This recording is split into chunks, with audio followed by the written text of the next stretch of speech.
Wee doggies! Welcome back to the channel, everybody. Cruising with the Carsons. Say it with me. Greetings and salutations, everybody out there on YouTube. I tell you what, it's cold back here in Minnesota. 0 degrees right now. Below zero at night, single digits in the daytime, but it won't be long, and we're going to be hooking everything up and heading south. Going to Arizona a week from today. We'll be on the road. We'll take you on that adventure and that journey with us. But what I'm bringing you today, we're going to talk about gas and diesel trucks one more time.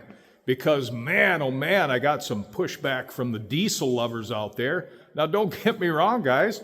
I was a diesel truck driver, owner, for 22 years. In 2002, I bought my very first Chevy Duramax truck. I've owned a brand new one every year since 2022. I buy one every year for the business as a tax write-off. It's either that or give Uncle Sam a bunch of my money. Well, I'd rather drive a new truck every year, wouldn't you? So I've literally owned every year and every generation of the Duramax diesel truck. Now in between there, along with those, I had a 2022 Ram Cummins dually, Laramie edition. And I also at one time had a 2022 Ford F450. Now that's when we were pulling 44, 45-foot gigantic toy haulers and all that stuff. So as you may know, if you watched one of my other videos, I'm no longer a diesel driver. I purchased a Ram with the 6.4 3/4 ton gasser, which has been performing absolutely fine, pulling our job trailers, etc. It's plenty capable to handle the Cougar behind me. But what we want to talk about today is what's coming. Now, when I found this out, it made me even a little more glad that I'm out of the diesel game. Sure, I miss my diesel trucks. Sure, nothing will perform like a diesel truck. There's nothing out there that will conform and do the task at hand that a diesel will. But along with that, you have to ask yourself, is it worth the extra cost? Are you only going to be using it part of the time to pull your camper? Can you get by with today's modern day gassers? Now, I said this about 5-6 years ago when Chevy was developing their 6.6 Goliath gas motor, when Ford was developing their 7.3 Godzilla gas motor. Now, I said back then when I was still a diesel owner, you just watch. They're going to try to phase diesel trucks out of the market. They don't want them. The government's sort of against them. All the EPA, all the smog regulations, they're so choked off and restricted. They don't perform like they used to. But I want to tell you about what's coming in 2027.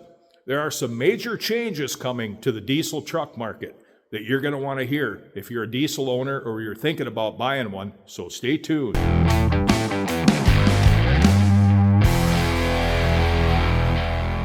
Guys, in 2027, the government is mandating that diesel trucks have to reduce diesel particulate by 50% more than they are now. You heard me correctly. They want 50% more by 2027. That means bigger particulate filters. That means burning off more DEF fluid. That means more regen cycles on your diesel truck to burn hotter. 50% more. That's huge. Now, along with that, they want an 82.5% reduction in NOx gas of these trucks. And again, that means more restrictions. That means they're going to choke them off even more. It's going to be more demanding on the system. And again, that's going to mean more DEF fluid burning. That's going to mean more EGR problems. That's going to mean more emissions problems, like these trucks don't already have enough sometimes. Now, myself being a diesel owner prior, I had my share of emissions problems. I had my share of DEF tank recalls and redunk heater recalls, all kinds of stuff like that. And as if that's not bad enough, if you haven't seen, General Motors has a massive recall on their 10-speed transmissions, on the Allison transmission, which if you're a Chevy guy, you know they're not really an Allison transmission anymore. They're branded Allison, but it's not a true Allison transmission. Check this out, you guys. Almost 500,000. It's like 487,000 trucks or something like that, last I saw on the recall, because what's happening is the rear end has been locking up. There's over 1,800 reports to NHTSA, the National Transportation Highway Safety Administration, of trucks that were driving where all of a sudden out of the blue, the rear end just locked up out of nowhere. Can you imagine the scare and the accidents that could cause? That could be life or death situations, you guys. So as if the 27 restrictions aren't bad enough, now GM has one of the biggest recalls in history. Along with this, you guys, the government is mandating on certain models of trucks a 10-year, 210,000-mile warranty. You heard me correctly. How crazy is that? I mean, that sounds great on paper, but again, who's going to pay for that, you guys? The manufacturer isn't just going to throw that warranty on there. I mean, that's huge. Nowadays, they're what, 3 or 36,000 and maybe 100,000 mile powertrain if you're lucky. But on certain trucks, that's minimal. Some of them are higher. 10-year, 210,000 mile warranties.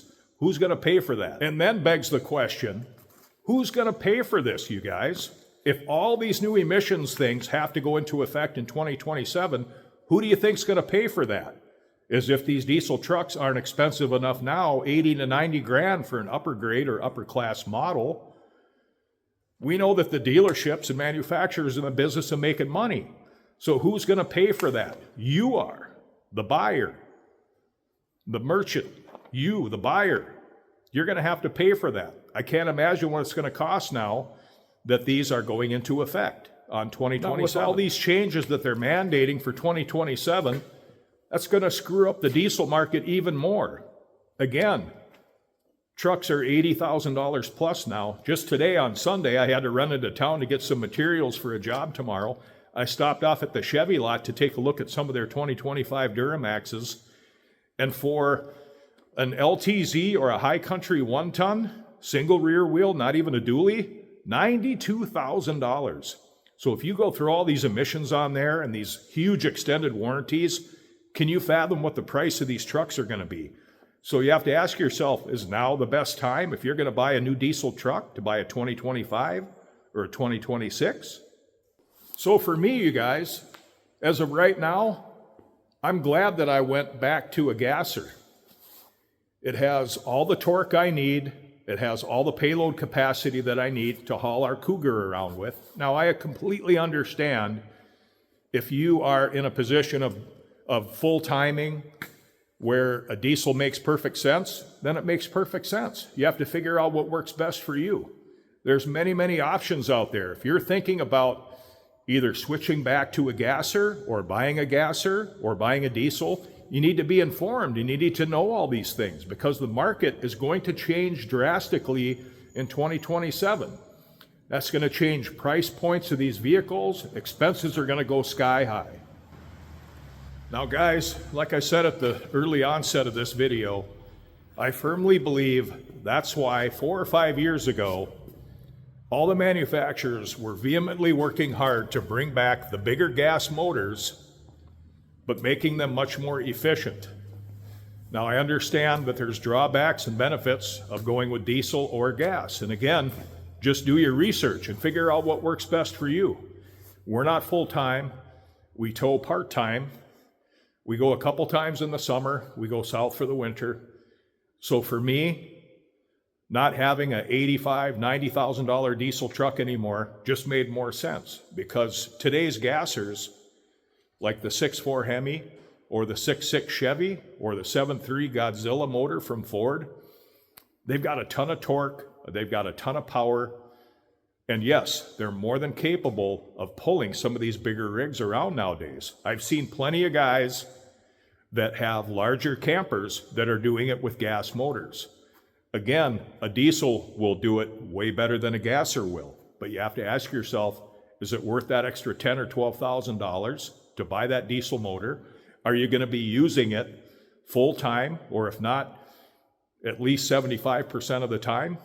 Or is it going to be sitting until you tow? Lots of questions to ask yourself. Fuel costs of diesel versus gas. DEF fluid, of having to fill and buy DEF fluid on a consistent basis, especially when you're towing, burning it so fast.